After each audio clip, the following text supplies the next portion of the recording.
अचानक पंखे से पैसे गिरने लगे। ये देखकर अर्जुन चौंक गया। अरे गौरी, ये क्या? पैसे काफी देर तक गिरते रहे।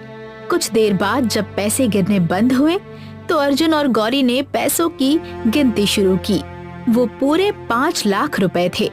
तुम्हें व्यापार के लिए जितने पैसों की जरूरत थी, जादुई पंखे ने हमें उतने पैसे दे दिए। हाँ गौरी, अब मैं मेहनत से व्यापार करूंगा। उस दिन के बाद अर्जुन ने अपना सारा ध्यान व्यापार में लगा दिया। वो गांव के किसानों से बहुत सस्ते दामों में फल खरीदता और शहर जाकर बेचने लगा। कुछ दिनों में अर्जुन दिन दुगनी और रात चौगनी तरक्की करने लगा। अब उसने रविशंकर की हवेली में काम करना बंद कर दिया था। देखते ही देखते अर्जुन ने अपने व्यापार को बहुत आगे बढ़ा लिया। उसके टूटे फूटे घर की जगह अब एक आलीशान घर बन चुका था।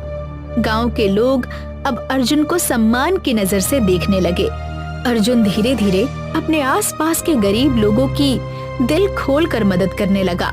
अर्जुन की तरक्की देखकर रविशंकर चौंक गया। एक दिन वो गहरी सोच में हवेली में बैठा हुआ था। क्या हुआ? आप इतनी गहरी सोच में क्यों डूबे हैं? कौशल्या, समझ में नहीं आ रहा कि अर्जुन के पास इतना धन आया कहाँ से। कौशल्या भी सोच में पड़ गई। मेरा दिमाग खटक रहा है। तुम्हें याद है जब अर्जुन पंखे के लिए पैसे मांगने आया था, तब तुमने उसे वही पंखा दिया था जो हमें धन देता था। उसी दिन के बाद से अर्जुन का भाग्य बदलना शुरू हुआ। रविशंकर चौंक गया।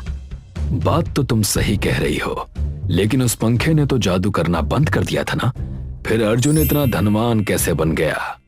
हो सकता है उस पंखे का जादू फिर से शुरू हो गया हो। अब ये तो मुझे उसके घर जाकर ही पता चलेगा। कुछ देर बाद रविशंकर अर्जुन के आलीशान घर पहुंच गया।